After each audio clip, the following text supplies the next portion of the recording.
aí essa aula, certo? Vamos lá. Pessoal, boa tarde. Sejam todos bem-vindos a mais um esplendoroso encontro da nossa disciplina Projeto e Design de Interfaces aqui neste momento, nesta tarde também quente de terça-feira. Estamos reunidos para falar sobre o último critério de qualidade aqui da nossa disciplina. Até o momento havíamos discutido três deles, que foram usabilidade, experiência do usuário e acessibilidade. Essa disciplina, como eu sempre gosto de ressaltar, está pautada nos preceitos, na verdade, tem uma maior prioridade em relação aos preceitos da experiência do usuário, essa área que está em expansão, que está tendo grande destaque no momento. Então, os materiais que eu trago, as discussões que eu faço, sempre trazem um pouco mais esse viés puxado para esse critério de qualidade de uso, no caso, a nossa experiência de usuário, beleza?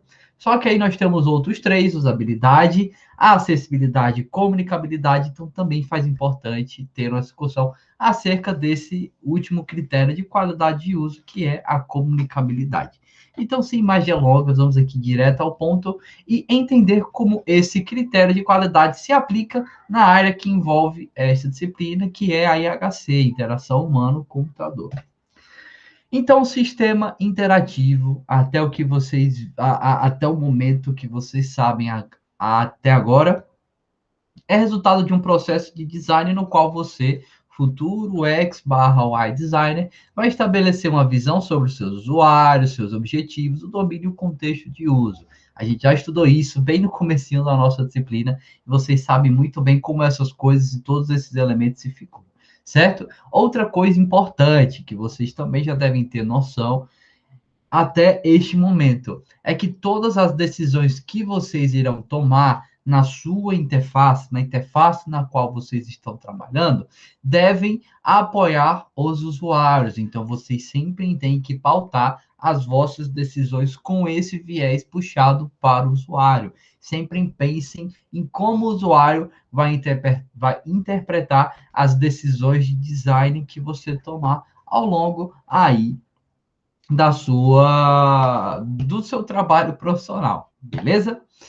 Outra coisa, para o usuário poder usufruir do melhor apoio computacional, o que é desejável a você, futuro UX/UI design? É necessário que você torne o uso fácil da interface na qual o usuário vai interagir, e aí isso diz respeito ao nosso primeiro critério de qualidade de uso, que no caso era a usabilidade. Segundo ponto, que você torne esse uso intuitivo e satisfatório. E aí isso diz respeito ao nosso segundo critério de qualidade de uso, que é a experiência de usuário, experiência de uso. Terceiro ponto, que você remova as barreiras da interface que impedem o usuário de interagir. E aí nós já discutimos também sobre esse terceiro critério de qualidade de uso, no caso, a acessibilidade, certo? Agora está só faltando mais uma competência que você deve ter para que você consiga, para que você seja capaz de garantir aos vossos futuros usuários a melhor experiência computacional possível. Então, só falta essa última competência, que é comunicar ao usuário as suas concepções, intenções ao conceber o sistema interativo, ou seja, comunicabilidade. Garantir que o seu software, a sua interface vai se comunicar muito bem com o usuário e garantir, assim, para ele nenhum prejuízo, digamos, nesse processo comunicativo. Afinal, o usuário está interagindo com a interface está respondendo aos comandos, às ações do usuário. É uma via de mão dupla. E aí, nós temos esse processo interativo que ocorre por intermédio da comunicação do usuário e da interface também com o usuário. Ambos se comunicam nesse sentido bidirecional, certo? Então, assim que as coisas se figuram, e é importante que vocês tenham noção disso. Beleza? Então, vamos entender aqui qual é a relevância da comunicabilidade, qual é a importância de se saber comunicar bem com os usuários aí da vossa interface, certo? Então, olha só, para isso, eu trago aqui mais um exemplo no qual eu mesmo me tomo como personagem. E aí vamos imaginar que, novamente, a seguinte situação. Eu estou elaborando minhas aulas no Google Apresentações do Sistema Interativo Online. Falei desse sistema várias e várias vezes, inclusive é o sistema que eu estou utilizando aqui no momento, certo? E aí, olha só, para evitar o risco, imaginando o seguinte, voltamos aí para as aulas presenciais, estamos todos lá na UFESA, e aí eu vou ministrar essa aula, certo? A aula sobre comunicabilidade. E aí, para evitar que eu não consiga apresentar a minha aula devido a instabilidades na rede da UFESA, quem lembra muito bem, era bem estável a conexão Wi-Fi, então eu carregava comigo o meu fiel e guerreiro pendrive, onde estavam armazenadas as aulas nas quais eu criei especialmente para esta disciplina. E aí, um dia de muita pressa, olha só, um dia de muita pressa, eu estava atarefado, como sempre. Então, eu precisei interromper a cópia dos meus arquivos, já que eu estava atrasado para sair de casa. Então, imagina a seguinte situação: estava indo ministrar esta aula, acabei saindo de casa muito apressado, estava fazendo as cópias do arquivo, e eu tive que interromper essa cópia, estava demorando demais, e aí eu não podia me atrasar, certo? Então, o que que aconteceria? O que que aconteceria nessa situação fictícia se eu cancelasse essa operação não concluída? Ou as aulas copiadas permaneceriam no pendrive ou seriam removidas? Bem, isso é algo para se pensar a respeito, porque, querendo ou não, no momento em que eu estava fazendo a cópia desses arquivos, eu estava interagindo com uma interface de software, interface do meu sistema operacional, certo? Pluguei o meu pendrive em uma porta USB do meu notebook, enviei os arquivos, estava manipulando a interface do meu sistema operacional, enviei os arquivos e aí apareceu uma janelinha mostrando o progresso aí da cópia, certo? Então, aqui era o que estava ocorrendo. Então, eu estava aqui copiando todas as minhas aulas. Imagine que eu tinha muitos arquivos para a gente poder ter essa cópia mais demorada. E enquanto eu estava copiando essas aulas, eu vi que ia demorar um pouquinho. Olha só, estava aqui em 2% no momento em que eu tirei o print. Então, eu tive que interromper isso. Eu não podia continuar. E aí, o que que essa interface aqui me deixava evidente perante essas minhas duas dúvidas? Se eu clicasse na operação de cancelar, será que, na verdade, se eu clicasse nessa operação de cancelar, o que que ia acontecer? As minhas aulas copiadas ali iam permanecer no meu pendrive ou elas seriam removidas? Isso é algo aí para se pensar a respeito e também e também faz alusão a esse critério de comunicabilidade da própria interface comunicar muito bem ao usuário o que que vai ocorrer mediante aí as suas ações. Então, essa é a interface na qual eu estava vendo no momento em que eu realizei essa operação, certo? E aí, nessa interface, se vocês bem notaram, não há uma explicação do que significa para o sistema cancelar a cópia em andamento. Ou seja, se eu clicasse no botão de cancelar, voltando aqui para o print, nesse botãozinho aqui, nesse quadradinho, vocês já sabem muito bem o que significa. Se eu clicasse nesse botão de cancelar, o que que iria acontecer? Olha só, eu tenho duas possíveis conclusões para este caso. A primeira delas é que a operação de cópia vai ser interrompida e os meus resultados parciais vão ser desfeitos, ou que apenas a operação de cópia é interrompida e aí já mantém os arquivos copiados. Tenho essas duas possibilidades dentro desse contexto e a minha interface não deixou evidente o que, que iria ocorrer dentro aí dessa situação na qual eu trouxe aqui para a gente pensar a respeito.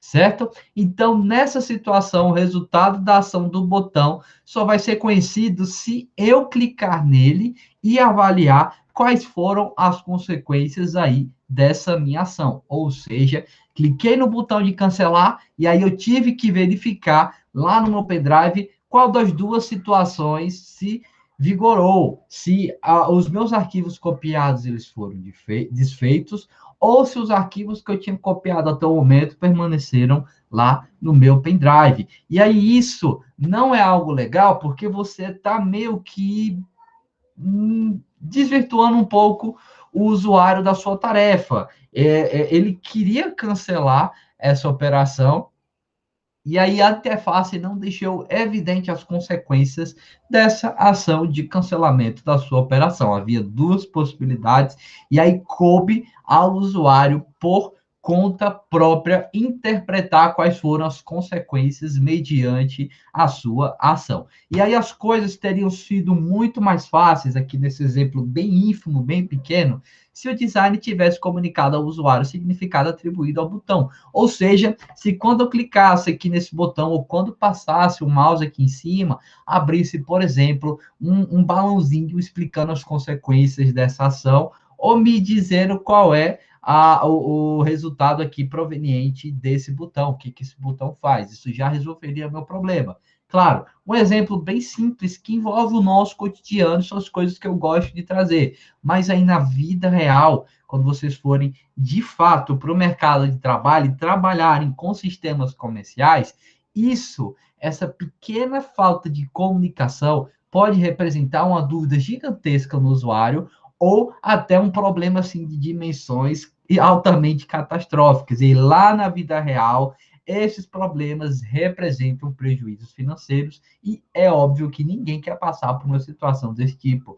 Ninguém quer que o seu chefe fique aí no seu pé martelando aí no seu ouvido que você acabou trazendo, acarretando algum prejuízo financeiro para o projeto de software. Isso não é nada legal, e espero que ninguém passe por uma situação desse tipo, certo? Então, olha só, um probleminha pequenininho já levantou aqui para mim, usuário, duas dúvidas. Eu não sei muito bem quais são as consequências aí dessa minha ação, e aí vai caber a mim próprio buscar saber, entender quais são as consequências mediante essa minha ação, certo? Então, o que o designer poderia ter feito para contornar esse problema? Ele poderia ter implementado algumas dicas, algumas instruções ou mensagens associadas ao botão. Ou seja, quando o usuário, por exemplo, passasse o mouse por cima, o ponteiro aí do mouse, abrisse algum balãozinho, ou quando clicasse aquilo, aparecesse uma janela de confirmação, e nessa janela de confirmação já deixasse evidente as consequências aí da ação dele. Tudo isso é importante, pessoal, porque a interface ela precisa se comunicar. O usuário ele interage com a parte front-end do seu sistema. Ele não vai saber como as coisas vão ocorrer a nível back-end, lá na parte por trás do código, se você não deixar tudo isso explícito para ele. Voltando aqui para o exemplo, certo? Nós sabemos que por trás aqui dessa interface, quando eu clicar nesse botão de cancelar, alguma coisa vai acontecer. Mas o que vai acontecer mediante essa situação? Eu vou desfazer toda a cópia, ou eu vou manter a cópia dos arquivos que foram copiados até o momento? Isso eu não sei, e a minha interface me levantou esta dúvida. Beleza? Outro ponto, olha só, vamos imaginar aqui outra situação. Você tem salvo aí no seu computador um álbum inédito da sua banda preferida, certo? Imagina aí a banda, o músico, o artista aí que vocês mais veneram e mais gostam. E aí, por mais que vocês tenham procurado esse novo álbum inédito, ele ainda não está disponível no Spotify. Sei lá, vazou aí o novo álbum de algum cantor, e aí você conseguiu achar lá na internet, não está disponível no Spotify, e você gosta muito desse cantor, e aí você já ouviu todo esse álbum e criou aí algum certo apreço, digamos assim, certo? Então, enquanto você está realizando os milestones aqui da nossa disciplina, você gosta de ouvir esse álbum inédito fazendo uso do reprodutor de música X. Imagina aí qualquer reprodutor de música qualquer que vocês têm ou que façam uso no vosso cotidiano, certo? E aí, nesse álbum, olha só, nesse álbum, tem uma música que você não quer ouvir hoje, uma música, sei lá, que ela é meio triste, você tá todo feliz fazendo o milestone aqui da nossa disciplina, tá empolgado, tá gostando aqui do universo das interfaces, tá se dedicando, tá lá naquele ápice criativo, tá digitando, e aí tem uma música triste nesse álbum, sempre tem, né? Os artistas sempre incorporam esses dois estilos, nem sempre as músicas são alegres. E tem alguma música triste, você não tá na bad, você não quer ouvir essa música. E aí, por esse motivo, você decide removê-la da lista presente na interface desse reprodutor de música. Ou seja, quando você for clicar em remover, o que vai acontecer? Será que a música vai ser removida da lista de reprodução ou vai ser removida da biblioteca do seu computador? O que, que vai acontecer? Olha só, imaginemos aqui essa interface na qual vocês agora estão manipulando. Então tá aqui um álbum da minha banda preferida, o Detonauta, certo? Gosto bastante. Quem gosta também se manifesta aí no chat. Então tava aqui, coloquei uma música qualquer, o dia que não terminou. E aí selecionei essa música, abriu aqui um menu com várias opções, e aí eu fui nessa opção aqui, ó, excluir o selecionado. E aí, se vocês notarem, quando eu seleciono essa opção, não tem nada informado aqui para mim no momento. Não abriu nenhum balãozinho, nenhuma janela de confirmação, nada. Eu lembro muito bem que quando eu estava manipulando essa interface, quando eu clicava aqui em excluir o selecionado, a música de fato era excluída, não acontecia nada.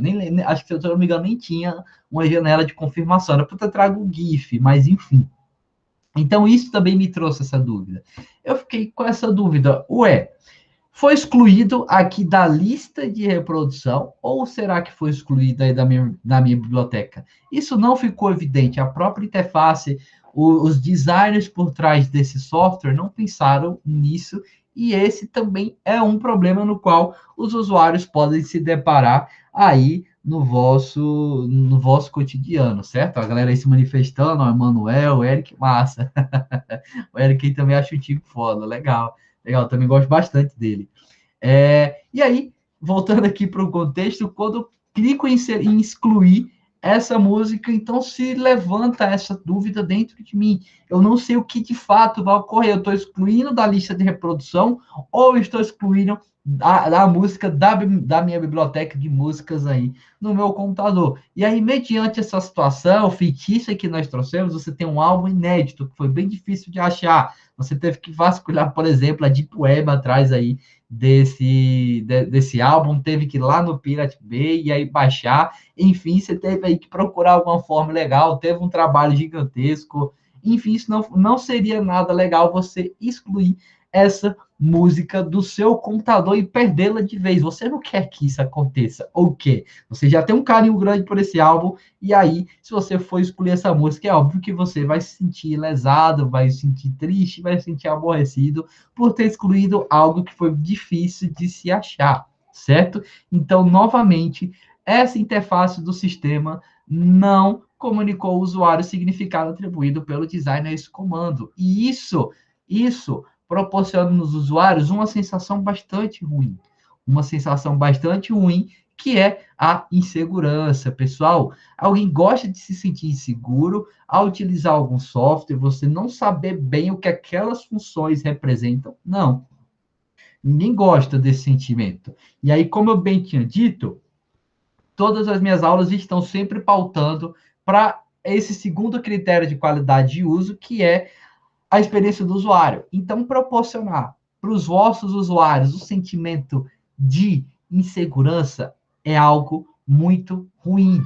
Pode ser tão prejudicial ao ponto de fazer com que os vossos usuários nem sequer queiram retornar ao vosso software. Aquela interface me deixa inseguro, então não quero voltar a utilizá-la. Sei lá, quero encontrar algum substituto. Eu já passei por situações assim na minha vida profissional. Estávamos manipulando uma interface de um sistema de ponto eletrônico. Não vou falar o nome, obviamente. E a interface por si só era tão ela pecava muito nesse aspecto comunicativo, que aí nós acabamos realizando um erro que quase foi catastrófico. Graças a Deus a gente conseguiu recuperar, porque a gente não tinha as funções. Na verdade, porque o que a gente fazia tinha que ser aprovado mediante um funcionário administrador, e ele conseguiu reverter essa situação. Então, olha só, na vida real, algo que, se tivesse se figurado, tinha representado um prejuízo financeiro, assim, não vou dizer nome, mas tinha apresentado um prejuízo financeiro com algum certo grau lá lá na empresa na qual nós estávamos trabalhando. Então, isso não foi algo legal. E aí, quando nós voltamos a utilizar esse sistema, a gente estava muito seguro. A gente já começou a meio que pisar em ovos para evitar que esse erro acontecesse. E isso não foi nada legal. A gente ficou bastante inseguro, não queríamos mais utilizar esse software e já buscamos algum substituto para tudo isso. Então, esse sentimento de segurança é algo que não é nada legal de se proporcionar aos vossos usuários. E é isso que estava ocorrendo mediante essas duas situações aqui, bem simples, bem cotidianas, digamos assim, que eu trouxe aqui para a gente se pensar a respeito. Olha só, o Manuel falou o seguinte: o mesmo acontece quando alguns sites não avisam quando você vai remover algo do carrinho. Pronto, outro exemplo. Isso é um aspecto negativo nesse critério de qualidade de uso que é a comunicabilidade. A interface por si só não está deixando evidente quais são as consequências das ações realizadas pelo usuário. E, pessoal, a interface se comunicar com o usuário, deixar tudo isso evidente, é algo muito maravilhoso e vocês verão com o software que eu trago aqui nesta aula que se ele não comunicasse bem o que aquelas funções significavam, vocês teriam muitas dúvidas para poder fazer uso dele. E aí eu sei que todo mundo já utilizou esse software, no final da aula eu mostro qual é. Certo? Então, olha só, mediante tudo isso, é mais difícil o usuário aprender estratégias de uso concebidas pelo design sem que estas sejam bem comunicadas. O usuário precisa aprender por acerto e erro. Foi o que aconteceu nessas duas situações. Lá na primeira, na cópia dos arquivos, eu tive que, por conta própria, descobrir quais eram as consequências daquela ação. Na segunda situação, também tive que, por conta própria, saber se a música ela era excluída da lista de reprodução ou se era excluída de vez da minha biblioteca. E também aí na minha vivência profissional, tivemos que descobrir na prática, na marra, quais eram as consequências mediante aquela ação que nós acabamos realizando naquele momento e que a gente, graças a Deus, conseguiu converter, certo? Então, isso não foi algo legal, porque evidenciou deficiências nesse último critério de qualidade de uso, que é a comunicabilidade. E aí, para evitar que um sistema ele seja subutilizado, que foi o que ocorreu nessas situações, o designer ele deve não apenas produzir sistemas interativos, mas também deve apresentá-los adequadamente ao usuário durante a sua interação. Ou seja, vocês têm que criar sistemas que atendam muito bem a todos os 4 critérios de qualidade de uso discutidos aqui ao longo da nossa disciplina. O sistema tem que ter um bom grau de usabilidade, tem que proporcionar a melhor experiência possível para o usuário, tem que retirar as suas barreiras e aí possuir alguns artefatos, algumas técnicas relacionadas à acessibilidade e o sistema tem que se comunicar adequadamente com o usuário, senão vai ocorrer esses problemas e vai proporcionar esse sentimento de segurança, que é algo que ninguém quer proporcionar aos vossos usuários, certo? Então, o conceito de comunicabilidade, esse último critério de qualidade de uso, diz respeito à capacidade da interface de comunicar ao usuário a lógica do design. Já era algo óbvio que, imagino eu, vocês já tenham deduzido.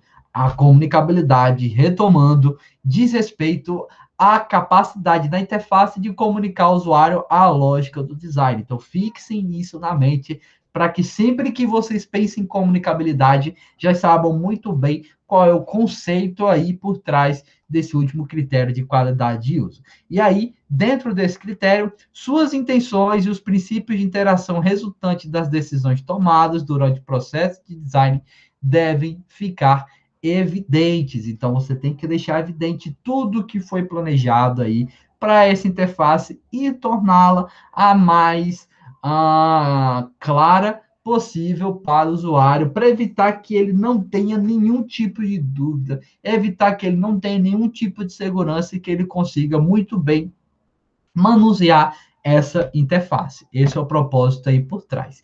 E aí, se o usuário ele for capaz de entender a lógica utilizada na concepção do sistema interativo, então ele vai ter maiores chances de fazer um uso criativo, eficiente e produtivo da sua interface. Pessoal, vocês querem que os vossos usuários sejam criativos, quando estiver usando as vossas interfaces? Sim, vocês querem que os usuários façam um uso eficiente das vossas interfaces? Sim, vocês querem que os usuários sejam produtivos ao utilizarem a sua solução de software? Com certeza. Então, criatividade, eficiência e produtividade também são mais três sentimentos que que vocês, na verdade, futuros UX/UI designers, devem buscar proporcionar aos vossos usuários. Então, retomando, criatividade, eficiência e produtividade, já marquem assim na mente de vocês como três objetivos aí para se alcançar nos vossos usuários, porque quando os usuários são criativos, olha só, para vocês verem o impacto das coisas. Quando os usuários são criativos, então eles exploram várias maneiras de se chegar a um determinado resultado e encontrar aquelas que forem mais eficientes e produtivas aí para eles, certo? Então, esses três não, esses três sentimentos aqui, eles são meio que correlacionados entre si, certo? Outra coisa, é importante observar que compreenda a lógica de design não implica adquirir conhecimentos técnicos do design de um sistema interativo. Ou seja, a comunicabilidade vai proporcionar a compreensão das relações de causa e efeito que determinam o comportamento de um sistema. Então, mais uma vez, evidenciando a importância aí da comunicabilidade, porque você vai ter as relações de causa e efeito muito explícitas aí para quem for fazer uso do seu software, que é o que nós vimos nos exemplos anteriores. Naquele primeiro, eu tinha o botãozinho de cancelar, só que eu não sabia qual era o efeito por trás. Eu já tinha a causa, o que poderia ocasionar aquilo, que era o clique naquele botão, mas eu não sabia qual era o efeito proveniente. Mesma coisa lá com a exclusão da música, eu sabia qual seria a causa por trás daqui. Eu não sabia qual seria a causa, mas não sabia qual era o efeito proveniente, certo? E isso não é algo legal aí de se proporcionar. Sentimento de segurança e de dúvida é algo que vocês devem, ao máximo, evitar dos vossos usuários. Então, os usuários vão tirar melhor proveito da tecnologia e vão seguir estratégias adequadas a cada situação de uso quando você atinge um ótimo grau de comunicabilidade nos vossos softwares, certo? Então, você, olha só, para a gente conseguir imaginar melhor como essas coisas se figuram. Você não precisa conhecer a fundo a mecânica de um automóvel para dirigi-lo, certo? Você não precisa entender como tudo no automóvel está configurado, como cada pecinha ou como o motor ao todo funciona. Não, você não precisa entender nada disso.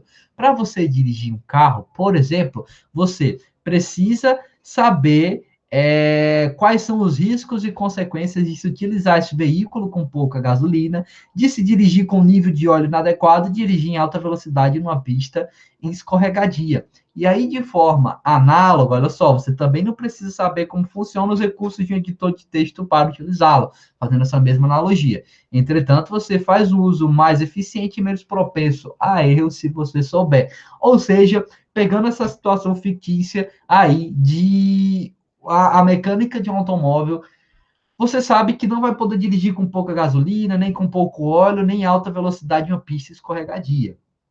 Mesma coisa aí para um editor de texto, certo? Você não vai precisar saber a fundo tudo que esse editor de texto tem a proporcionar, entretanto, você vai fazer um uso mais eficiente se você souber. Então, isso também evidencia a capacidade do software comunicar tudo que ele precisa, assim, para o usuário, certo? Certas coisas, às vezes, ficam muito evidentes, certo? Certas coisas, às vezes, ficam muito evidentes, mas proporcionar isso, o entendimento claro do usuário em relação a tudo isso, acaba sendo muito vantajoso, beleza?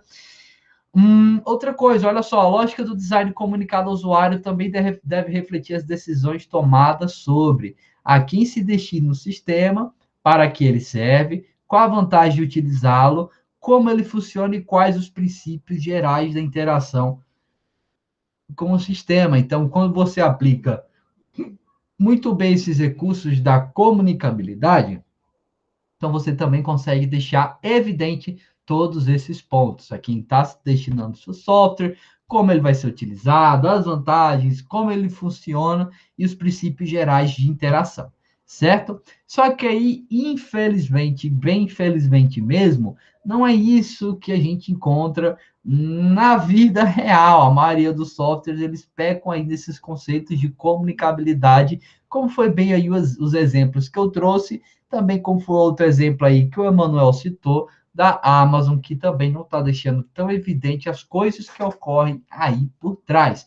Então, na maioria das vezes, os designers não se preocupam em comunicar as decisões de interface que eles tomaram de forma adequada. As coisas não ficam tão evidentes e aí o usuário fica com todas essas dúvidas. E aí, se o usuário não compreende a lógica de design, então a interação vai se tornar um processo de tentativa e erro, vai ser tedioso, vai ser ineficiente e vai ser arriscado. Então, olha só, uma série aí de sentimentos negativos proporcionados aos vossos usuários. Como a gente bem viu nos exemplos que eu citei no início dessa aula, as coisas se tornaram tentativa e erro. Eu tive que, por conta própria, executar aquela ação e entender as consequências provenientes da ação que eu executei. Tentativa e erro também foi algo que ocorreu na minha vivência profissional, também deve ter sido algo aí que o Emanuel também sentiu, já que ele ressaltou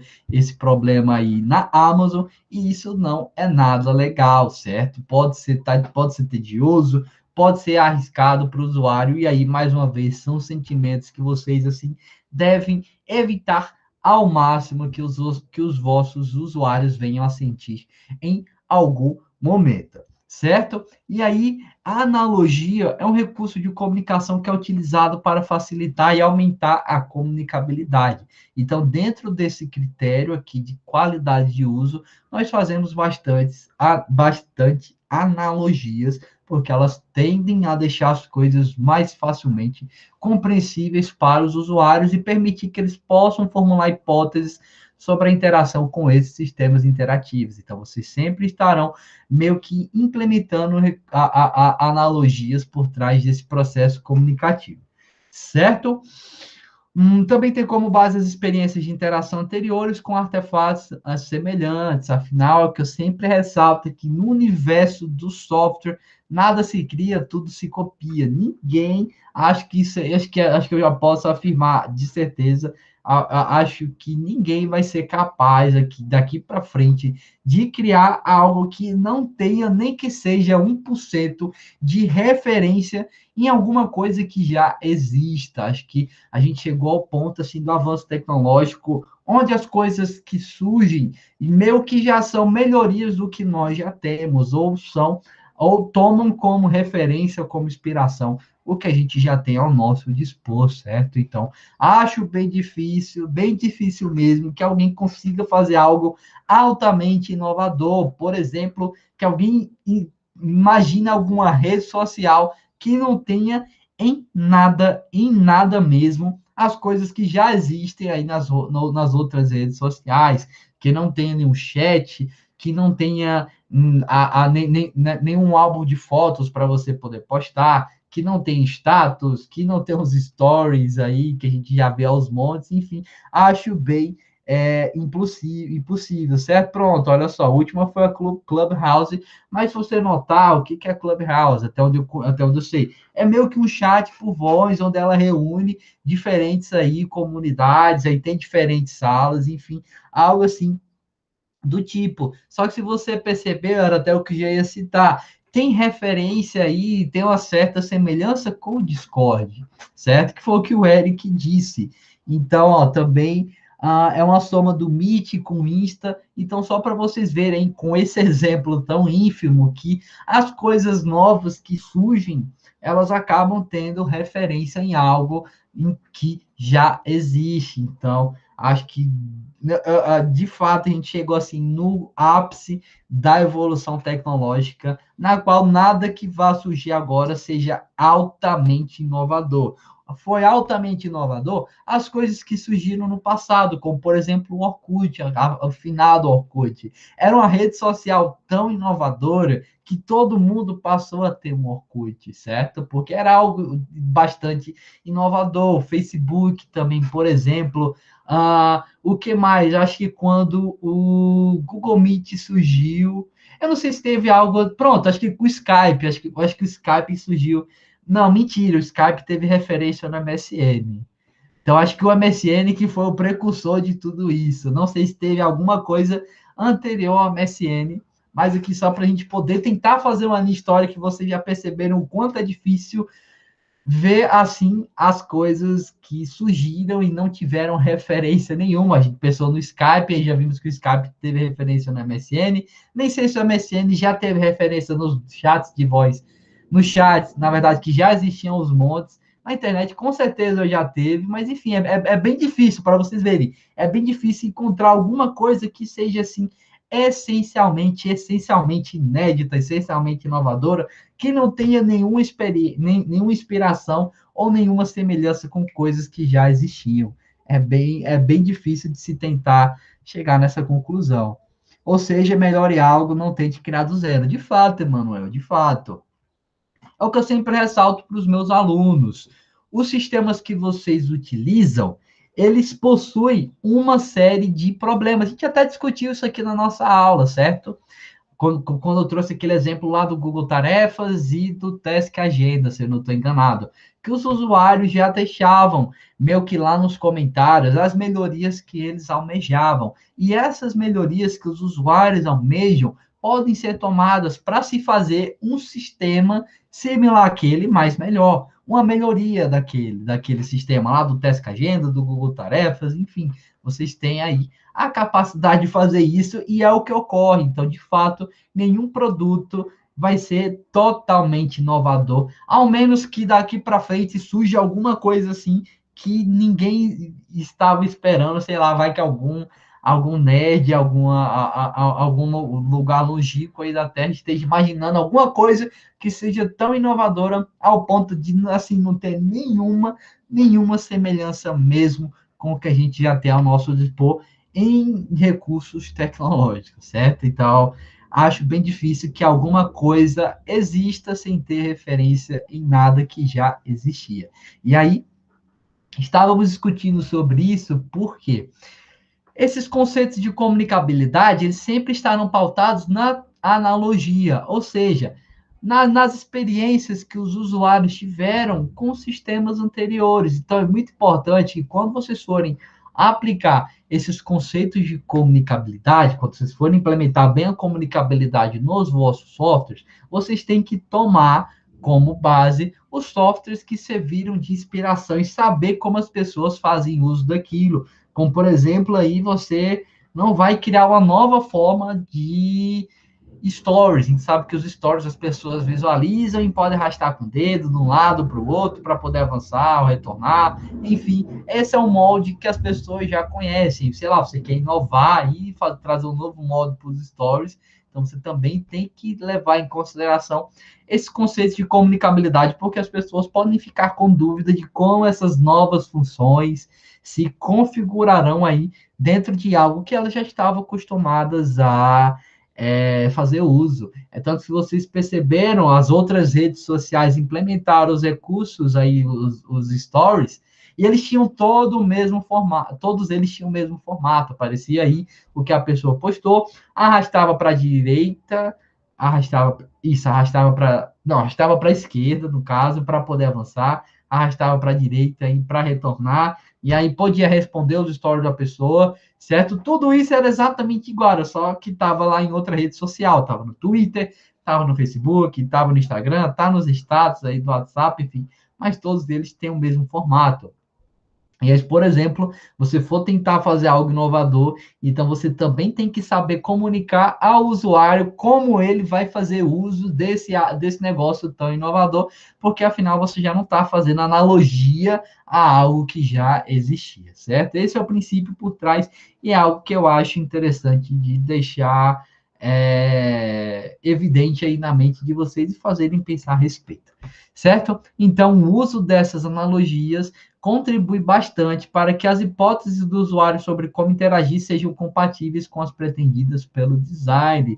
Então, mais uma vez, ressaltando a importância de se fazer essas analogias, porque o usuário já vai saber como utilizar aquilo, e você que estava trabalhando por trás vai deixar muito evidente quais foram as suas intenções, certo? E aí a ideia é evitar que o usuário crie hipóteses erradas, que ele ache que alguma coisa, que ele ache que uma função vai fazer alguma coisa, mas na verdade o que você pensou é outra. Isso não é algo que vocês querem proporcionar. Ninguém quer que os vossos usuários criem hipóteses erradas, certo?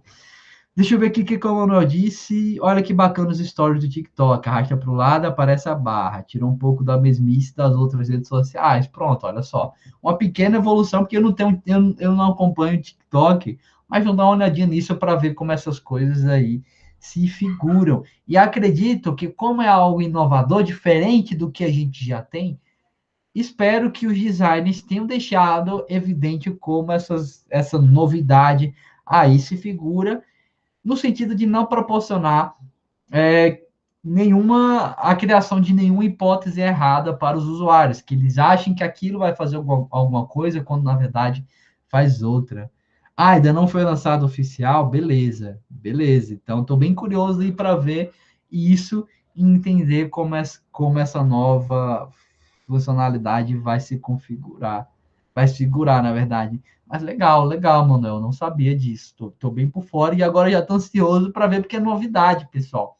E aqui para a nossa área, essas interações novas são bem interessantes, porque se elas forem muito práticas, você pode implementar nas suas soluções. Sei lá, você no futuro vai trabalhar em alguma outra rede social, Snapchat 2.0, por exemplo, e aí você pode tomar isso como referência e proporcionar uma experiência diferente e bem útil aí para o seu usuário, porque isso é uma novidade, certo? É novidade aí nos recursos interacionais, na interação, e é interessante aí de se considerar, beleza? Então, massa, Emanuel, não sabia. Tô ansioso já por isso. Então, olha só, pessoal, aqui só para vocês verem como tudo isso se evidencia, como essa questão do usuário formular hipóteses em relação à sua interface é importante. Olha só, pessoal, o que é isso? Isso é a interface de um reprodutor de música, no caso aí o Spotify, reprodutor web, certo?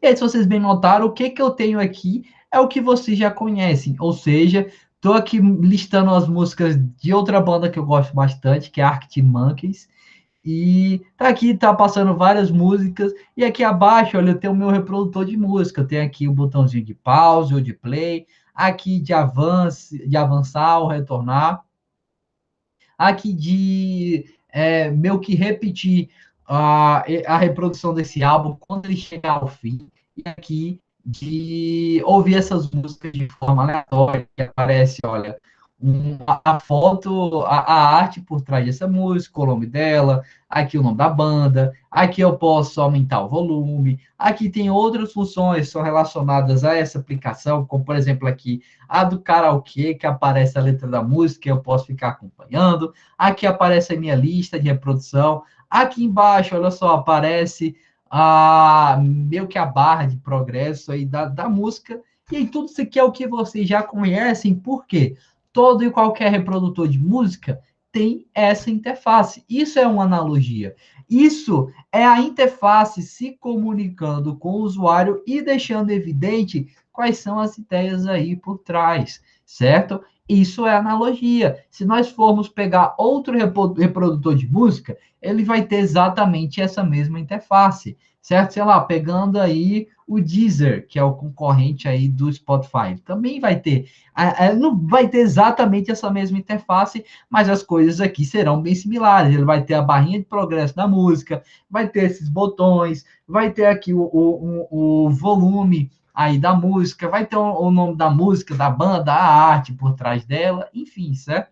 Então, isso é algo que já existe e que, se você for criar um sistema similar, é óbvio que você vai tomar como base, porque vai implementar os conceitos e analogia e vai garantir que a interface se comunique muito bem com o usuário, certo? Olha aí. O Eric mandou o Deezer craqueado para PC. Olha aí, galera, para quem quiser fazer uso. Massa, tá aí. Valeu, Eric. Para quem quiser fazer uso, tá aí. Ah, então, olha, se vocês notarem, qualquer outro reprodutor de música vai ter aqui essa interface, certo? Ah, deixa eu até mostrar, deixa eu ver aqui se eu tenho aberto o YouTube Music. YouTube Music, rapidinho.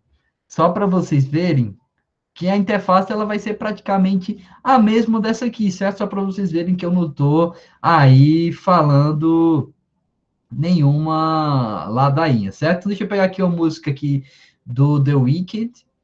Olha só. Então, se vocês notarem, tem aqui exatamente as mesmas coisas que a outra interface também tinha. Então, eu tenho aqui ó, avançar, eu tenho que tocar, aqui de avançar a música, aqui de retornar. Eu também tenho aqui o botão ó, de reproduzir, de passar, reproduzir todo o álbum, ou se eu clicar, ele reproduz aqui a música novamente. Tenho aqui, ó, o som aí, o volume da música, tem que ter capacidade de ouvir todo esse álbum essa seleção aqui de músicas de forma aleatória. Posso aqui, ó, dar um like ou dislike para dizer que eu gostei da música ou que eu não gostei. Enfim, tá aqui a arte do álbum. Então, olha só, é só uma interface diferente, mas tem exatamente as mesmas coisas que eu tenho aqui nessa outra interface, certo? Aqui, olha, tem um coraçãozinho para simbolizar que eu gostei da música, que é bem similar ao like ou dislike lá desse outro reprodutor, certo? Se vocês forem para o Deezer, por exemplo, é porque eu não tenho conta no Deezer, então não teria como mostrar, mas se alguém for usar aí a versão craqueada que o Eric mandou, vocês verão que a interface vai ser a mesma.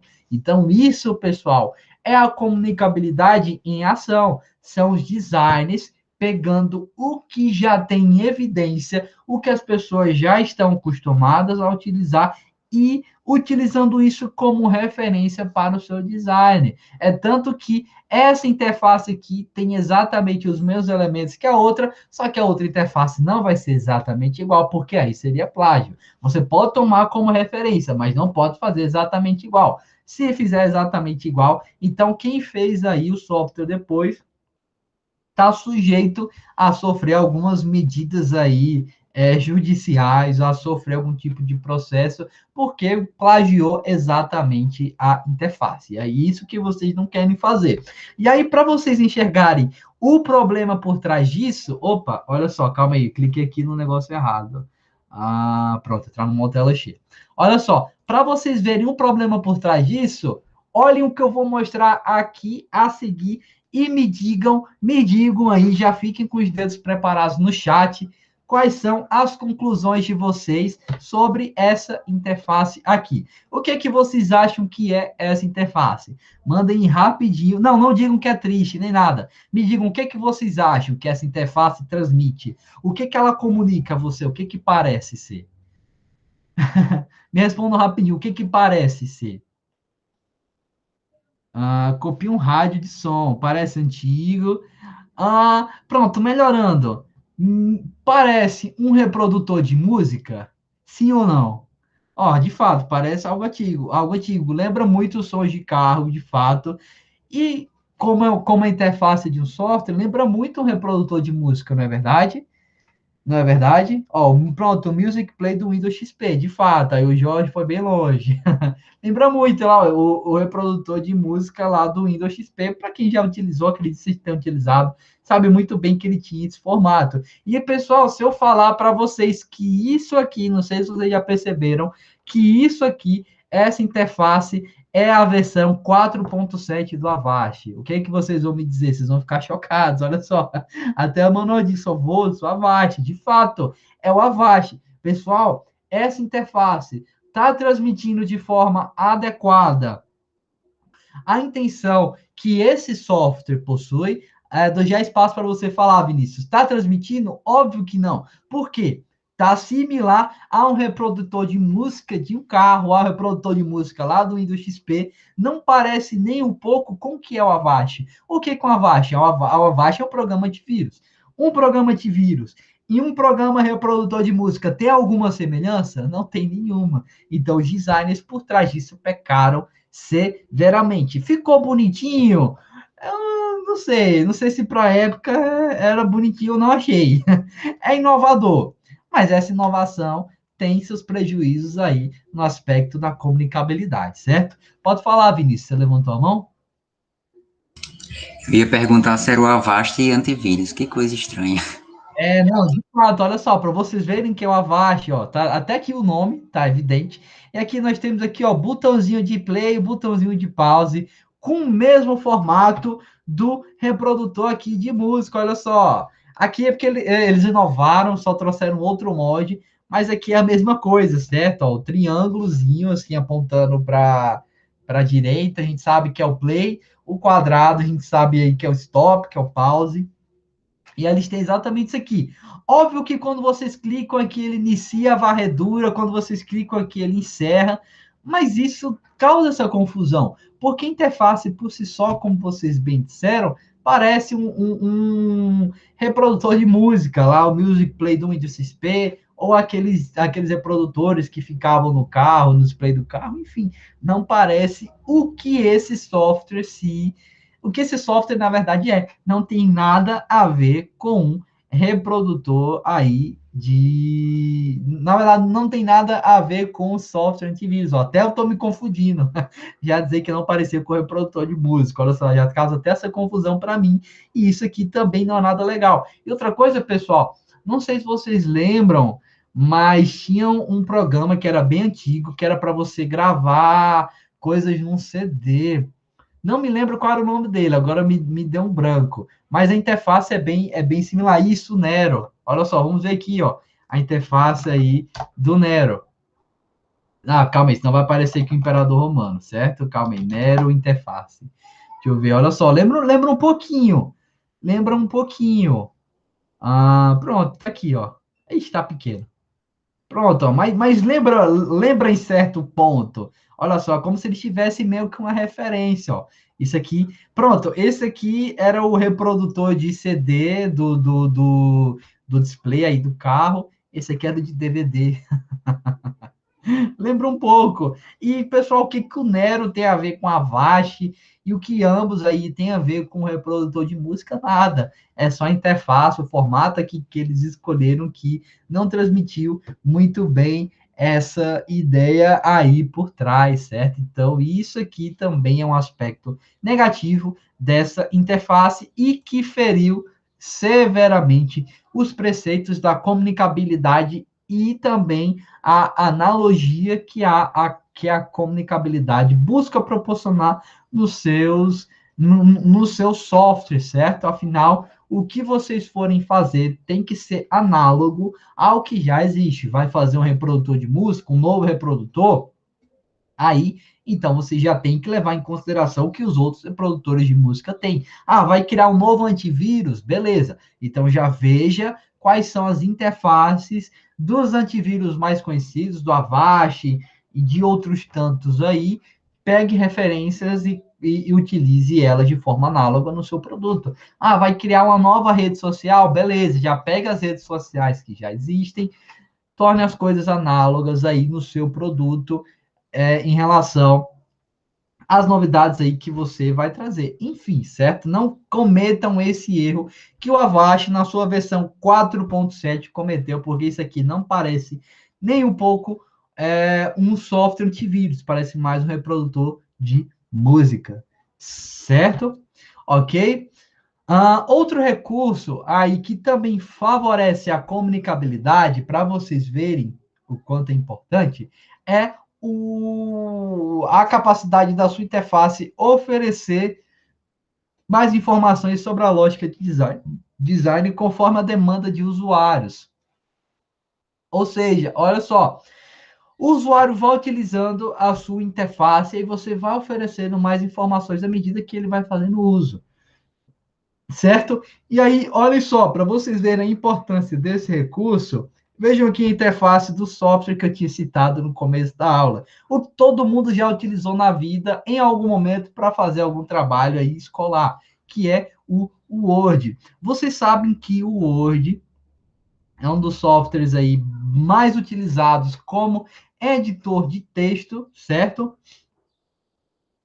E aí, para quem já conhece, ele tem uma infinidade, não vou dizer infinidade, mas ele tem uma grande gama aí de funcionalidades, muitas coisas que eu mesmo nem sei para que servem, certo? Então, por exemplo, olha só, tá aqui algumas das funcionalidades relacionadas à página principal, que nós temos outras abas, ó, inserir, design, layout da página, referências, correspondência, revisão, exibição, enfim, a gente tem uma série de outras coisas aqui presentes nessa interface, certo? E aí, olha só, eu sei que eu tenho muitas funcionalidades. E como eu tenho muitas funcionalidades, eu não sei muito bem o que elas vão fazer, a menos que eu vá implementar a tentativa e erro, ou seja, eu vá executar essa interface, a funcionalidade por trás e vá tentar entender o que está sendo feito ali. Tentativa e erro. Só que, claro, isso não é o que vocês querem que os vossos usuários façam. Ninguém quer que os vossos usuários descubram por conta própria o que aquela funcionalidade faz. Então, aqui no Word, a comunicabilidade foi muito bem aplicada, porque temos uma série gigantesca de funcionalidades.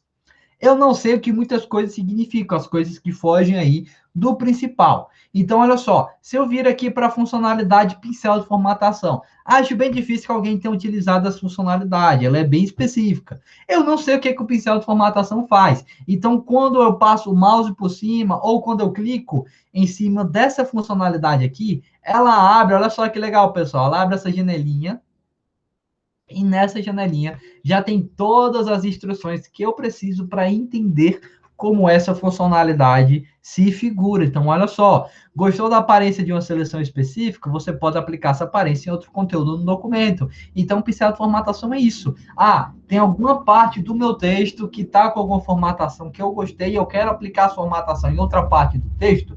Então, eu seleciono o pincel de formatação, faço aí a cópia dessa formatação e replico essa formatação copiada em outra parte aí do meu texto. Pronto, pincel de formatação. Agora já sabemos para que serve essa funcionalidade. Outra funcionalidade, olha só, inserir citação aí para quando vocês forem fazer o TCC de vocês. Como essa funcionalidade se figura? Então, olha só, passa aqui o mouse por ela, clico, ela já abre aqui janelinha e diz, ó, dar o crédito de uma fonte de informação citando livro, artigo ou outro material de onde ela se origina. Você pode escolher de uma lista de fontes salvas, ou adicionar uma nova. O Word formatará a solicitação de acordo com o estilo selecionado. Então, olha só, uma funcionalidade muito importante que vocês farão muito uso quando forem criar o vosso TCC. Outra funcionalidade, olha só, quando eu vou lá em temas. Então, quando eu clico aqui, ó, nessa funcionalidade de temas, ele me diz aqui tudo que eu preciso saber em respeito a essa funcionalidade. Então, ó, atual tema do Office, escolha um novo tema para dar ao documento um estilo instantâneo e a personalidade certa.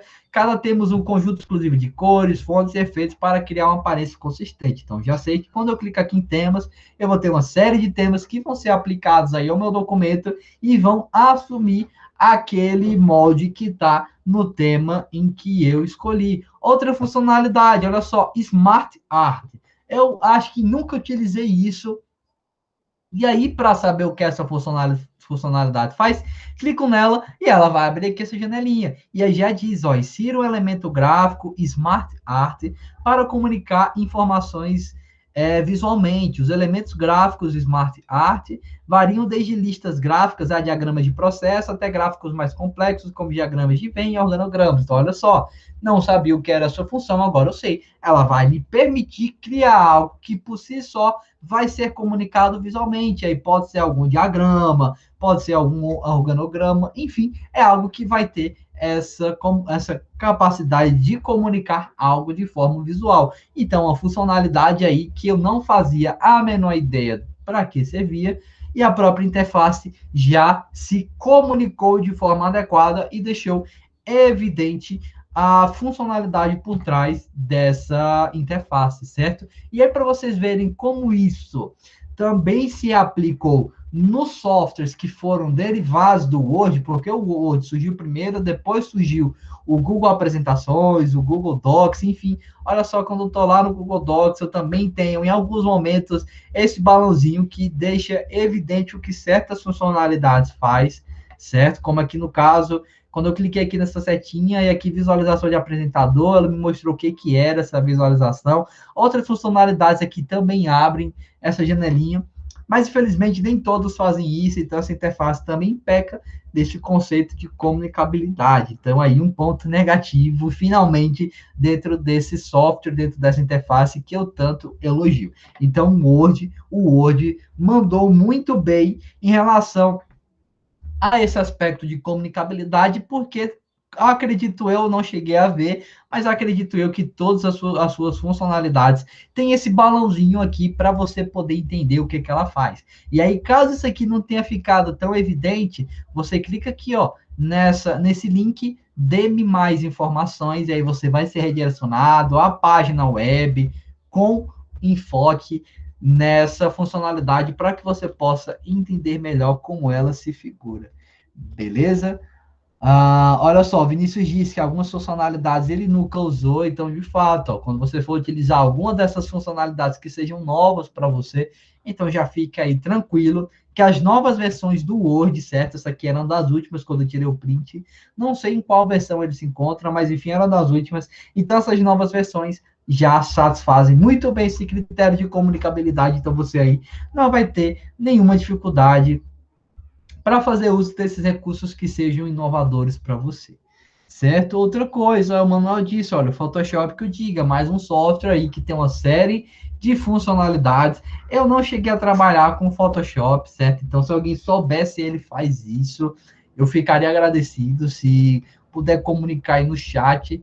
Mas se ele não fizer, então já sabem que ele vai pecar nesse quesito aí de comunicabilidade, e se ela implementar, então ele já está atendendo muito bem a esse critério de qualidade de uso, certo? Então, apesar de distintos, os diversos critérios de qualidade de uso estão fortemente interligados e influenciando os outros. Então, todos os critérios aí que nós estudamos, os 4, eles têm forte referência. Então, olha só, uma pessoa com deficiência visual que consegue navegar sem barreiras tem sua motivação e satisfação aumentadas, certo? Em contrapartida, mesmo que a interface tenha uma boa usabilidade, seja acessível, proporcione boa experiência, a ambiguidade legal aí. Em contrapartida, mesmo que a interface ela tenha boa usabilidade, seja acessível, proporcione boa experiência, ambiguidades na comunicação, falta de clareza vão prejudicar a eficiência. Então, isso já é para vocês terem noção de que atender aos 4 critérios de qualidade de uso que nós estudamos aqui ao longo dessa disciplina são muito importantes. Você pode ter muito bem os primeiros 3 aplicados, mas pecar aí nessa comunicabilidade, e isso obviamente que vai trazer prejuízos, porque veja só, digamos aí que você tem uma boa interação, você está proporcionando bons sentimentos no usuário, você implementa recursos de acessibilidade, mas a comunicabilidade ela está confusa. Então, para um usuário aí que é deficiente, está fazendo uso de algum recurso, sei lá, algum leitor de tela, e aí a mensagem por trás aqui, vamos voltar para o Word, a mensagem aqui por trás dessa funcionalidade ela está confusa. E aí, quando o leitor de tela for ler essa mensagem, a pessoa que está fazendo uso desse recurso não vai entender muito bem qual é o sentido, o que, que aquela funcionalidade faz. E isso é um prejuízo para o seu software como um todo, porque você pode ter a satisfação dos outros 3 critérios de qualidade, atendendo a tudo que eu já discuti a respeito deles, mas se você pecou na comunicabilidade, então é evidente que você também vai ter prejuízo aí no seu software. Então é importante que você sempre busque o equilíbrio perfeito aí, fazendo referência ao universo nerd, procure um equilíbrio perfeito entre esses 4 critérios de qualidade de uso. Proporcionar boa usabilidade, uma boa experiência do usuário, implementar recursos de acessibilidade e que a sua interface se comunique de forma adequada com o vosso usuário. Essa é a reflexão que eu busco trazer para vocês, certo? Beleza? Ok. E aí o cenário ideal é que o usuário consiga compreender como o sistema funciona, que ele já tenha toda essa total noção. E aí isso é óbvio que diz respeito à comunicabilidade. Se a comunicabilidade está bem implementada, então o usuário vai entender facilmente como todo o seu sistema se configura, se figura.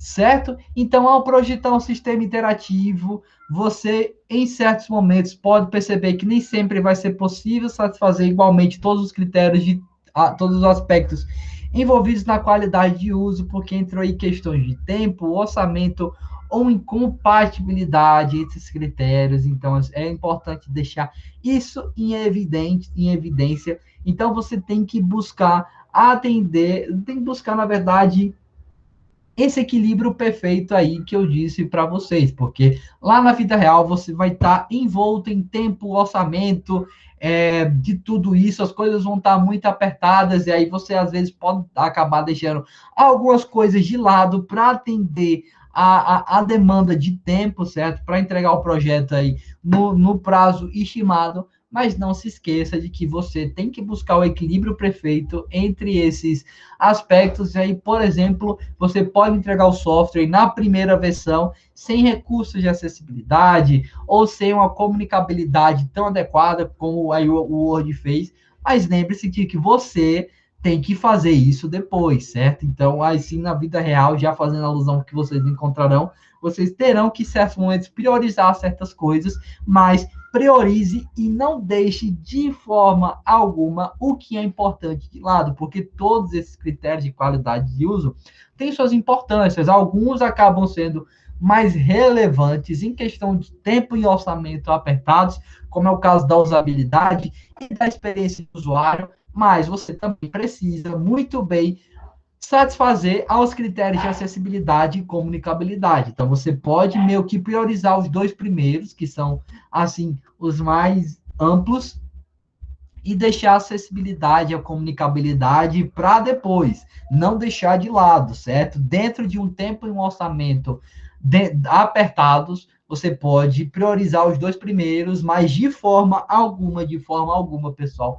fixem isso na mente de vocês, de forma alguma, deixe de atender igualmente todos os 4 critérios de qualidade de uso, certo? Isso é importante que vocês saibam, porque é óbvio que se você não implementar recursos de acessibilidade, você está impondo barreiras para o seu projeto, e impor barreiras não é algo legal, principalmente aí no aspecto capitalista, porque você não está fazendo com que o seu software atinja o maior número de pessoas possível, e na comunicabilidade, porque você vai tornar o seu software difícil de fazer uso, os usuários terão que interagir por tentativa e erro, e aí na vida real agir por tentativa e erro pode acarretar algum certo prejuízo financeiro.